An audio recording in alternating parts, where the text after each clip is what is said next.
শ্ৰদ্ধাৰ ফেচবুক বন্ধু বান্ধৱীসকল, মই আজি আপোনালোকৰ ওচৰত মোৰ মনৰ এটি কথা দাঙি ধৰিব বিচাৰিছোঁ, অৰ্থাৎ আপোনালোকৰ ওচৰত এটা মই বক্তব্য ৰাখিব বিচাৰিছোঁ।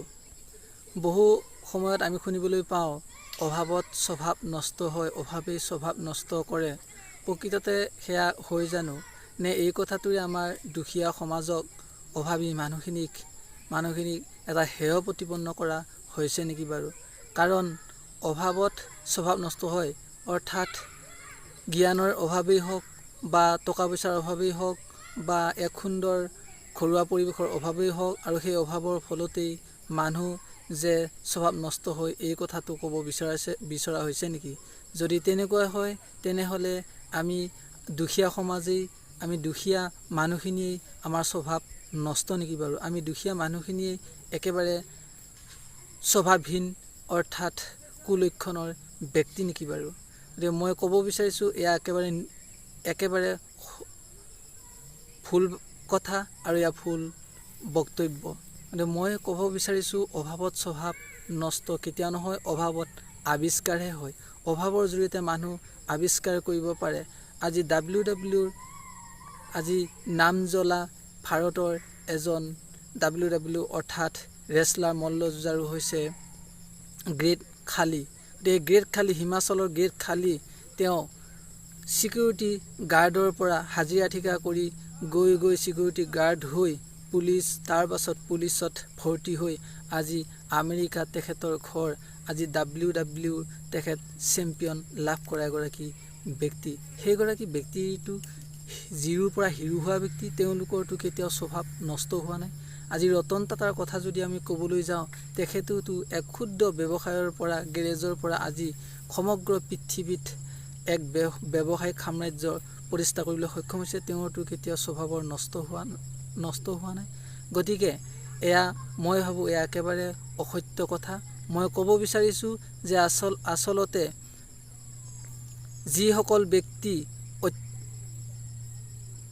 কিছু সংখ্যক ব্যক্তি যিসকল অত্যন্ত শিক্ষিত বুলি ভাবোঁ, অত্যন্ত গুণী জ্ঞানী বুলি ভাবোঁ, সেইসকলৰ মাজৰে কিছুমান ব্যক্তিয়েহে প্ৰমাণ কৰি দেখুৱাইছে যে আচলতে কোনো ধৰণৰ অভাৱ নহ'লেহে মানুহৰ স্বভাৱ নষ্ট হয়।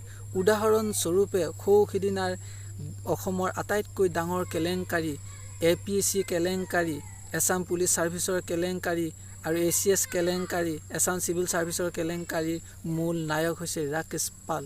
আৰু এই ৰাকেশ পালে কিমান অযোগ্য ব্যক্তিক টকাৰ জৰিয়তে 50 লাখ 30 লাখ টকাৰ জৰিয়তে APS পাছ কৰাই দিছিল, আৰু সেইসকলৰ পৰা কি আশা কৰিব পাৰি? গতিকে সেইসকলৰ কি অভাৱ আছিল নেকি? ৰাকেশ পালৰতো কোনো অভাৱ নাই।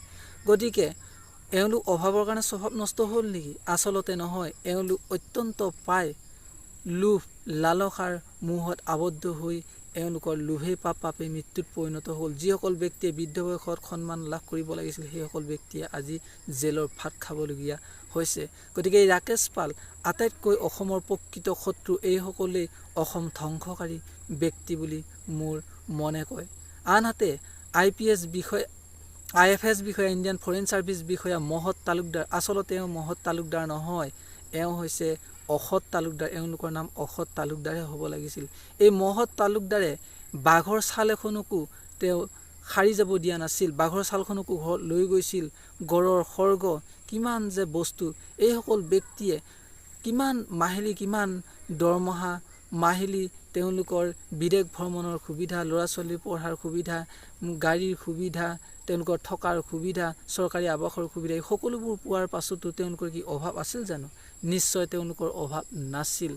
এওঁলোকৰ লোভ বেছি, লালসা বেছি, আৰু এই লোভৰ কাৰণে এওঁলোকে আনকি বাঘৰ ছালখনকো তেওঁলোকে খুদাই এৰা নাছিল, অৰ্থাৎ বাঘৰ ছালখনকো এওঁলোকে এৰি দিয়া নাছিল, যাৰ ঘৰত বাঘৰ ছালকো পোৱা গৈছিল। কিন্তু সাধাৰণ মানুহবিলাকে, আমাৰ সমাজৰ যদি সাধাৰণ মানুহে, অজ্ঞানী, অশিক্ষিত দুখীয়া দৰিদ্ৰ মানুহে বাঘৰ ছাল পায়, গড়ৰ সৰ্গ পায়, তেতিয়াহ'লে লগে লগেই নিউজ চেনেলসমূহক মাতি আনি গড়ৰ সৰ্গই হওক, বাঘৰ ছালেই হওক, লগে লগে কিন্তু জনাই চৰকাৰক গতাই দিব, প্ৰশাসনিক ব্যৱস্থাক তেওঁলোকে কিন্তু গতাই দিব। গতিকে চাওকচোন, এই থকা ব্যক্তিসকলে আচলতে প্ৰকৃত অসমৰ শত্ৰু নহয়নে?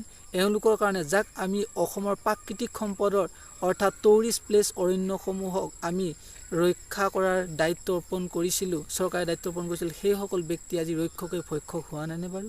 আচলতে এইসকল হৈছে প্ৰকৃত অসৎ আৰু এওঁলোকে প্ৰকৃত অসমৰ শত্ৰু, আৰু এওঁলোকৰ কাৰণে আমি আজি দৰিদ্ৰ মানুহখিনি দৰিদ্ৰতাৰ মুখলৈ তিল তিলকৈ আগবাঢ়ি যাবলগীয়া হৈছে। আচলতে এওঁলোকৰ বিৰুদ্ধে আমি প্ৰতিবাদ সাব্যস্ত কৰিব লাগে, কিন্তু আজি আমি প্ৰতিবাদ সাব্যস্ত কৰিছোঁ অন্য কাৰণত, যাৰ ফলত প্ৰতিবাদৰ ফলত স্কুল বন্ধ দিছোঁ আমি অসমীয়া স্কুল বন্ধ দিছোঁ, অসমীয়া ল'ৰা ছোৱালীৰে আমি আমাৰ স্কুল বন্ধ দি ক্ষতি কৰিছোঁ। শিক্ষকো অসমীয়া, ছাত্ৰ ছাত্ৰীও অসমীয়া, আৰু বন্ধ দিয়াও অসমীয়া। আজি আমি ব্যৱসায়ীসকল অসমীয়া, অসমীয়া গাড়ী চালকসকল, অসমৰ দোকান পোহাৰ চাহ দোকানীয়েই হওক, তামোল পাণৰ দোকানী হয়, আটাইবোৰ আমাৰ অসমীয়া মানুহ, আৰু এই অসমীয়া মানুহেই বন্ধ দিছোঁ। অসমীয়াকে আমি দুদিনৰ, তিনিদিনৰ, এদিনৰ আমি ব্যৱসায়ৰ পৰা আঁতৰাই ৰাখি, শিক্ষা অনুষ্ঠানৰ পৰা আঁতৰাই ৰাখি এওঁলোকক আমি দৰিদ্ৰতাৰ মুখলৈ ঠেলি দিয়া নাইনে বাৰু? গতিকে আচলতে এই যিসকল কৰাপ্টেড পাৰ্চন, এই corrupted person they are the dangerous enemy for our Assamese people. এইসকলে আমাৰ অসমীয়া মানুহৰ বাবে আটাইতকৈ সাংঘাতিক ধৰণৰ শত্ৰু। এওঁলোকেই হৈছে আটাইতকৈ দুৰ্নীতিগ্ৰস্ত ব্যক্তিসকলে আমাক ধ্বংসৰ মুখলৈ ঠেলি দিছে। সেইদিনাৰ আটাইতকৈ ডাঙৰ দুৰ্নীতি বুলি ক'ব পাৰি অসমৰ SI দুৰ্নীতি, য'ত নেকি PKD দত্তক এৰেষ্ট কৰা হৈছে। PK দত্ত, এই PK দত্ত আচলতে PK দত্ত নহয়, এওঁলোকৰ নাম হ'ব লাগিছিল PK দানৱ হ'ব লাগিছিল উপাধিসমূহ।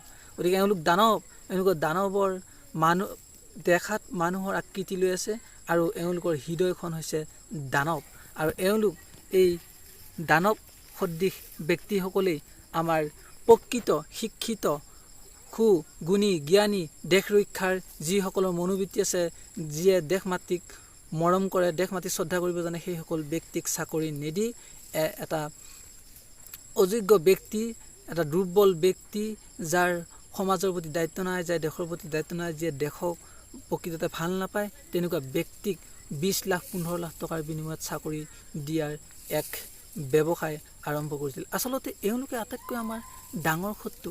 এই PK দত্তৰ 1400 বিঘা মাটিৰ গৰাকী, বিভিন্ন ঠাইত এখেতৰ ফ্লেট আছে। কি এগৰাকী ব্যক্তিক 1400 মাটিৰ প্ৰয়োজন হয় জানো জীৱনত? আমিতো শুনিছোঁ যে এগৰাকী ব্যক্তিৰ মৃত্যুৰ সময়ত মাথো দীঘলে 7 ভৰি আৰু বহলে 3 ভৰি মাটিৰ প্ৰয়োজন। গতিকে 7 ভৰি আৰু 3 ভৰি মাটিতে আমাৰ দেহটো এদিন বিলীন হৈ যাব এই পৃথিৱীৰ লগত। গতিকে তেনে ক্ষেত্ৰত এইগৰাকী ব্যক্তি 1400 বিঘা মাটিৰ গৰাকী, 1400 বিঘা মাটি ক'ত পালে? আমাৰতো সমাজত বিভিন্ন ব্যক্তিয়ে বানপানীত ভূমিহীন হৈ পেলাই জীৱন কটাই আছে। বহুতো ব্যক্তিয়ে 10-12 ফুটৰ বহলৰ নৰাৰ ঘৰত জীৱন কটাই আছে, সুখেৰে আছে, আনন্দৰে আছে। যদি এগৰাকী ব্যক্তিয়ে 2-3 বিঘা মাটিত, 1.5 বিঘা মাটিত, 1 বিঘা মাটিত আনন্দৰে সুন্দৰ জীৱন এটা কটাব পাৰে, ল'ৰা ছোৱালীক ডাঙৰ দীঘল কৰিব পাৰে, তেনেহ'লে এওঁলোক ব্যক্তিয়ে কি নোৱাৰে নেকি? অথচ এওঁলোকৰ সকলো সা সুবিধা এওঁলোকক চৰকাৰীভাৱে দিয়া হৈছে। গতিকে প্ৰকৃত এওঁলোকে এওঁলোক প্ৰকৃত IPS বিষয়া নহয়, এওঁলোক হৈছে প্ৰমোটেড IPS বিষয়া। আৰু এওঁই আছিল প্ৰফুল্ল কুমাৰ মহন্তৰ দিনত, সন্মানীয় প্ৰফুল্ল কুমাৰ মহন্তৰ দিনত যি হত্যা, এই হত্যাৰ গৰাকী এখেতেই 8জন উগ্ৰপন্থীক টায়াৰেৰে জ্বলাই নিশেষ কৰি পেলাইছিল। কম মানৱীয় অত্যাচাৰ নহয়। সেই 8জন সন্ত্ৰাসবাদী কি কাৰণত সন্ত্ৰাসবাদী? মই সন্ত্ৰাসবাদীক প্ৰশ্ৰয় নিদিওঁ, I don't support any terrorist, মই টেৰৰিষ্টক ছাপোৰ্ট নকৰোঁ। কিন্তু মই এটা কথা ক'ব বিচাৰিছোঁ, তেওঁলোকে কি কাৰণত সন্ত্ৰাস হ'বলগীয়া আছিল?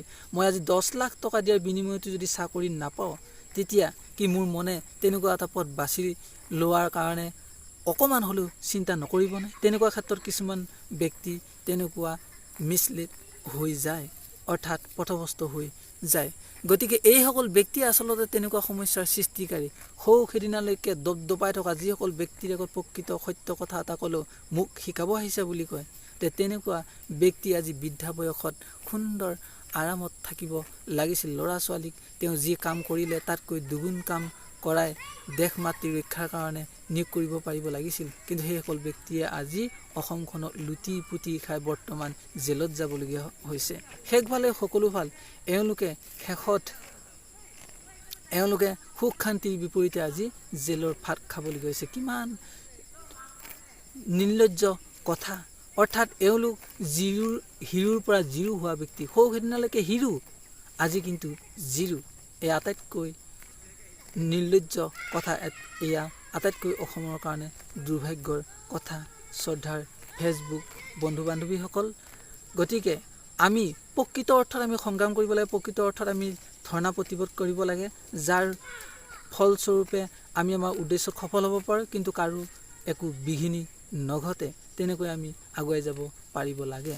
আৰু আমাৰ যি চৰকাৰে নহওক, আমি হ'লেও সাধাৰণ প্ৰজা, আমি চৰকাৰৰ তলত থাকিব লাগিব। সেয়া কংগ্ৰেছ হওক, বিজেপিয়ে হওক বা AGPয়ে হওক বা BPF হওক, আমি সকলো চৰকাৰৰ অধীনত থাকিবই লাগিব। গতিকে গণতন্ত্ৰত চৰকাৰ প্ৰয়োজন, government must be in democracy. গতিকে কিন্তু এই গণতন্ত্ৰত ৰক্ষা কৰা ব্যক্তিসকল, চৰকাৰ গঠন কৰা ব্যক্তিসকল সদায় ভাল ব্যক্তি হ'ব লাগে, সৎ ব্যক্তি হ'ব লাগে। তেতিয়াহে আমি এখন সৎ চৰকাৰ পাম, আৰু সৎ চৰকাৰ পালেহে আমি সৎ পথেৰে দেশৰ সকলো নাগৰিক একত্ৰিত হৈ জাতি ধৰ্ম নিৰ্বিশেষে আমি আগুৱাই যাব পাৰিম। গতিকে মোৰ চৰকাৰৰ ওচৰত এটা বিনম্ৰ অনুৰোধ যে আপোনালোকে এইসকল ব্যক্তিকে আটাইতকৈ প্ৰধান পানিছমেণ্ট এওঁলোককে দিব লাগে। আমি দেখিছোঁ যে চুৰ কৰা ব্যক্তি এগৰাকীক, সাধাৰণ চুৰ কৰা ব্যক্তি এগৰাকীক পুলিচে ধৰি নিয়াৰ লগে লগেই তেওঁলোকক মানসিক অত্যাচাৰ, তেওঁলোকক শাৰীৰিক অত্যাচাৰ, তেওঁলোকৰ হাড় দি কোবাই কিলাই ভাঙি দিয়া হয়, তেওঁলোকক গোল কোবোৱা হয়। কিন্তু এই যে মহৎ তালুকদাৰ, এই যে অসৎ তালুকদাৰ, এই যে PK দত্ত, এই যে ৰাকেশ পাল, এওঁলোকক এই যে দিবন ডেকা, এইসকল ব্যক্তিক বাৰু শাৰীৰিক শাস্তি দিয়া হৈছেনে? যদি দিয়া হোৱা নাই কিয়? তেওঁলোকৰ কাৰণে আইন শৃংখলা বেলেগ নেকি? তেওঁলোকৰ কাৰণে আইন বেলেগ নেকি? আৰু দুখীয়াসকলৰ কাৰণে আইন বেলেগ নেকি? যিসকল দুখীয়া কাকো নঠগোৱাকৈ প্ৰকৃত পথেৰে সুন্দৰভাৱে নিজৰ উপাৰ্জন কৰি আগুৱাই গৈছে, চৰকাৰ গঠন কৰাত সহায় কৰিছে, কি সেইসকল ব্যক্তিৰ কাৰণে কঠোৰ আইন? আৰু যিসকল ব্যক্তিক আমি গুণী জ্ঞানী আটাইতকৈ শিক্ষিত, সৌখিদিনলৈকে ডিঙিত গামোচা দিওঁ, সেইসকল ব্যক্তি কাৰণে আইন বেলেগ নেকি? তেওঁলোকৰ কাৰণে কি শাৰীৰিক শাস্তি থাকিব নালাগে? গতিকে মই ভাবোঁ তেওঁলোকেহে আচলতে প্ৰকৃত ফাঁচীৰ অধিকাৰী, তেওঁলোকক ফাঁচি দিব লাগে। এয়া মোৰ মনে কোৱা কথা। তেওঁলোকক ফাঁচি দি যেতিয়ালৈকে তেওঁলোকে উচিত শাস্তি নাপায়, যেতিয়ালৈকে তেওঁলোকৰ ফাঁচি নহয়, এনেকুৱা corruption will be going on, corruption চলিয়ে থাকিব। Nobody will be able to stop that corruption কোনেও শেষ কৰিব নোৱাৰিব without any punishment, brutal punishment. যেতিয়ালৈকে সাংঘাতিক শাস্তি নাথাকিব, তেতিয়ালৈকে কিন্তু কৰাপশ্যন কেতিয়াও বন্ধ হৈ নাযাব। গতিকে মই চৰকাৰক এটা ৰিকুৱেষ্ট কৰিছোঁ যে এইসকল ব্যক্তিক আচলতে ফাঁচি দিব লাগে।